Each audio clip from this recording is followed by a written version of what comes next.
You're listening to the Harmonizing Her podcast, where ambition finds its perfect rhythm. The show for the multifaceted, multi-passionate woman who's ready to harmonize all parts of herself.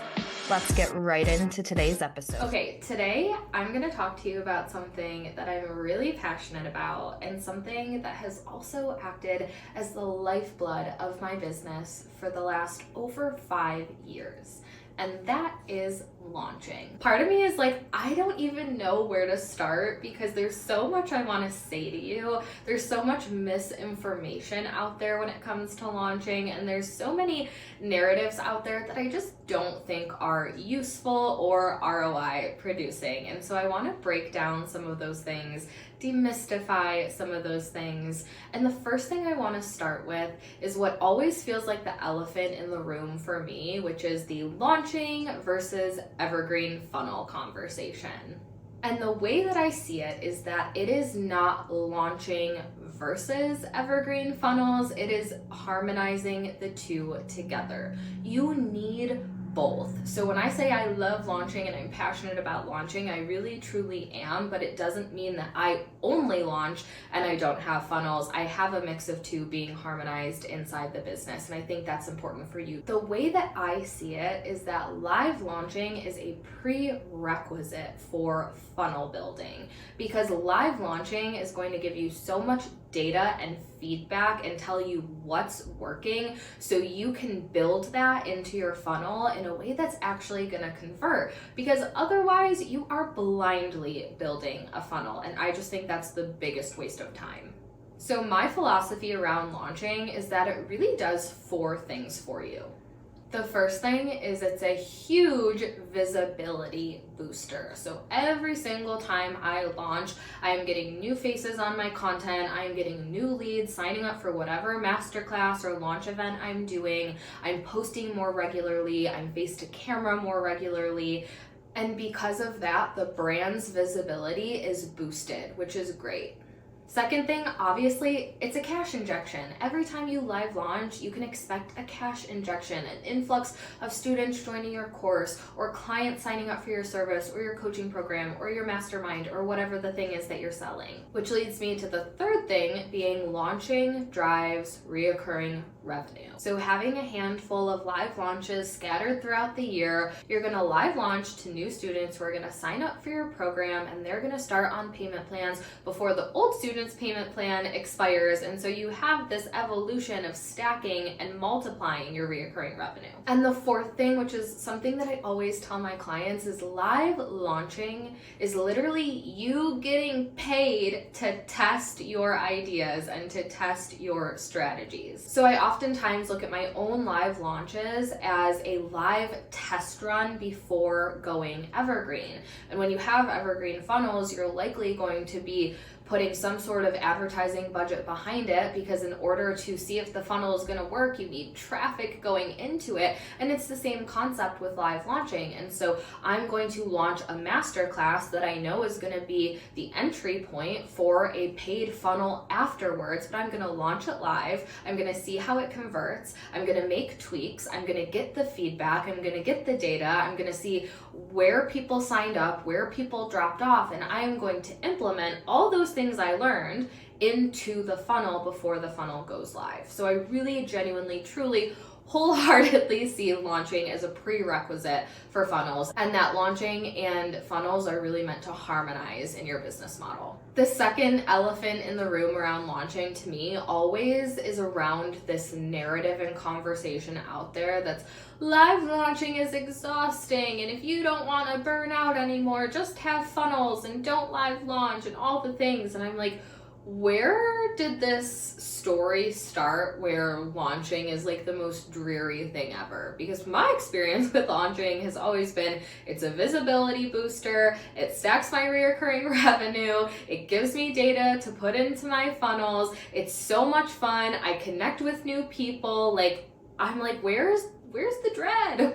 Where's the sad little rain cloud that's following you around when you're launching? Because over here, it is literally sunshine, okay? And I want to give you some sunshine. But I really think the root of that comes down to people overcomplicating things. So the way that I describe launching is really in a way that is supposed to remove the complexity around the entire concept. The first thing I think about when I think of just a launch strategy and a launch experience is that I'm the host of something. And so something that I really love to do just personally is I love to host. I host holidays, I host parties for our friends, I love theme parties, I love welcoming people into my home and making sure that they feel welcome and giving them an experience and imprinting a memory. And that to me, when I think about launching, the parallel is like I'm having people in my home, I'm having people exposed to my brand. I want them to have a memorable experience. I want them to have a valuable experience. And so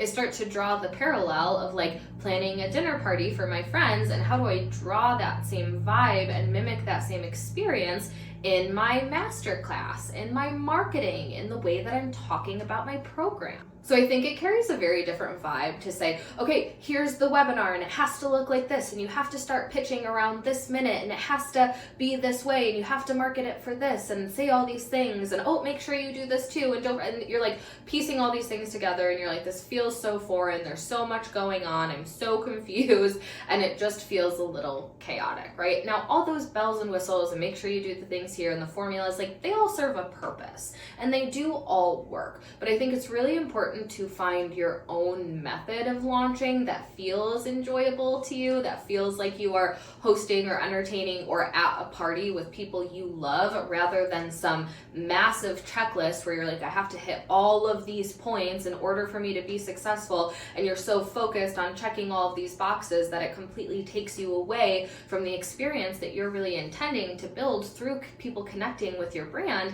and engaging with you during your launch. The other non-negotiable I have for my launch process and when I'm helping my clients strategize their own launches is that our big goal when it comes to launching is to take someone through an emotional experience. And so in my own launch process, that's built into the actual framework where you want to build someone through the process of feeling curious and just getting really curious about what are you up to and what are you working on, and piquing their curiosity so they're paying attention.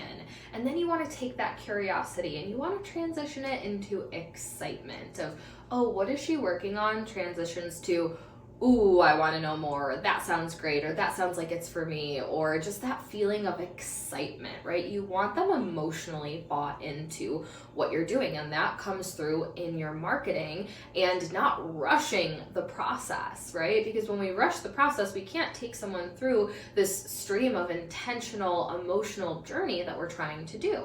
So the curiosity building, and then we have the excitement where people are really bought into what you're doing and why you're doing it and what you're selling. And at this point, when they're emotionally bought into what you're doing, what you're talking about, then they start to hyper pay attention to the thing that you're selling, and they start to entertain in their minds, could this be for me? Do I need this? Is this meant for me? They start to self-segment themselves into your offer automatically before you even start selling it, because they are on an emotional journey with your brand. And then going back to the party experience, you're the host that's giving them an experience that they want to stick around for. They want to come into your house, they want to take their shoes off, they want to snuggle up on the couch, they want to stay a while, right? And so I think this is where like the feminine energy of sales really gets infused into the conversation, because if you are unclear or not super confident on launching, or you're like, I need a bigger audience, I don't exactly know how to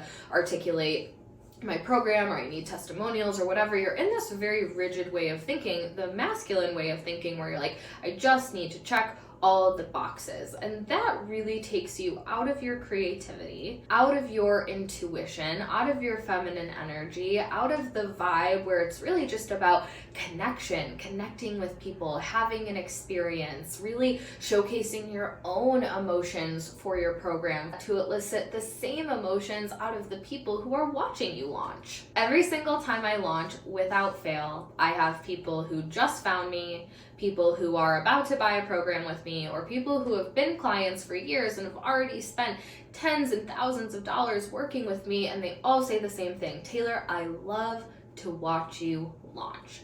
I love it because I feel your excitement. I get excited. I have clients who already own a lot of the products that I launch, and they say, if I didn't buy this already, I would buy it again because I'm so excited, but I already have it. That's because my focus, my main intent when I'm strategizing is focusing on the emotional experience. Because if I can feel excited about what I'm doing, you feel excited about what I'm doing, you feel excited about the solution that I can give you, you feel excited about the time that I can save you, you feel excited about the desires and the results and the goals that you know that this process or program or product can help you achieve. That creates a much different vibrational environment versus just going into your launch feeling boxed in by your strategy, feeling like you have to keep all these tabs open to make sure that you execute everything perfectly and you hit every single point, and it just takes you out of your flow. That's literally why I named my launch program 4 years ago 5-Figure Flow, because you staying connected to that flow is your biggest money maker. Something that also always has drawn me to launching, especially as a feminine being, is that I've noticed I work best cyclically. I work best cyclically where we ramp up and there's the visibility and the sacred hustle and things are a little fuller and busier than they might be. And then there's this climax of excitement of we're launching, we're doing the thing, we're dropping something new. I'm excited, you're excited, people are buying. You're in this vortex of just high energy and creativity. And then there's the come down where things are chill and maybe I'll do a down sell. We have a launch coming up for 5-Figure Flow. We have a down sell planned afterwards. And so that's not going to be as heavy on my energy. It's something that's a little bit more automated and hands off. So I can chill and I can recharge and I can rest and I can ideate about what's coming next and get clear on the next launch or the next funnel or the next project or whatever. And then we can rinse and repeat the whole thing. That's why I opted to do seasons for this podcast when my old podcast was just ongoing. I love the idea of batching a season and having the ramp up and the climax and then taking a little bit of time to get clear on what's the next season going to look like and how is it going to feel different and how am I going to create a different experience, an emotional journey and all of the things. And then you ramp up, and it's the same with our monthly cycles, right? We have the ramp up, we have the climax, we have the come down. And so just also being really, really mindful in which rhythms that you work and thrive and flow best. So typically what that looks like in my business model is we have 2, maybe 3, depending on what's going on,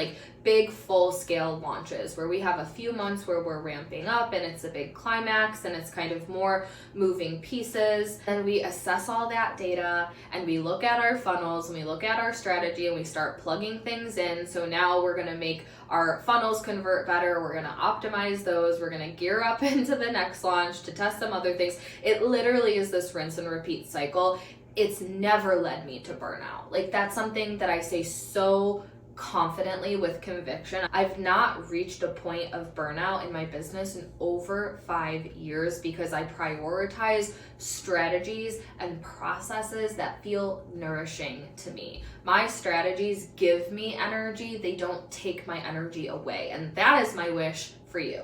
So in case you missed it, I'm hosting a free masterclass called 100K Launches Made Simple. Keyword, simple. I want you to have a simple but effective process that feels really good to you, that you can rinse and repeat and plug into your own business. So you can go to taylorslango.com/simple. You can also just DM me the word simple on Instagram and we'll get you all registered, all signed up. I'm hosting this masterclass so you can literally steal my strategy. I am giving you my proven process step by step that's generated over $4 million in client revenue. We're covering hot audience secrets, so more conversation on how to create that emotional journey and get people hot and ready to buy your programs. And I'm going to share 3 sales-related tweaks that you can make to double your next launch. We talk about harmonizing so many different parts of your life and business on this podcast, and your finances and your revenue are no exception. I want every single woman listening and tuning into this show to have financial overflow and know how to create that in her business in a rinse and repeat way, where you're like, we need a cash infusion or we need to test something. We have this strategy. We can pull the lever. We know it's going to work. That type of sustainability to me is fucking priceless. And so such a big part of my mission is to teach you how to do that, not just my way, but how to take this proven process and actually tailor it to you so it's something that you love and enjoy and get energy from. So I would love to see you at the Masterclass. We'll also drop the link in the show notes, and otherwise I will see you in next week's episode. That's a wrap for this week's episode. As always, I'm your host, Taylor Slango, and I appreciate every time you listen to the Harmonizing Her podcast. It's my mission for this show to be a catalyst that empowers women to break out of their boxes and stop trying to niche down who they are. Make sure to stay connected by subscribing to the show, connecting with me on Instagram at Taylor Slango, and going to taylorslango.com/podcast to subscribe to the Harmonize Weekly newsletter, where I'll drop the latest episode and a few extras in your email every week.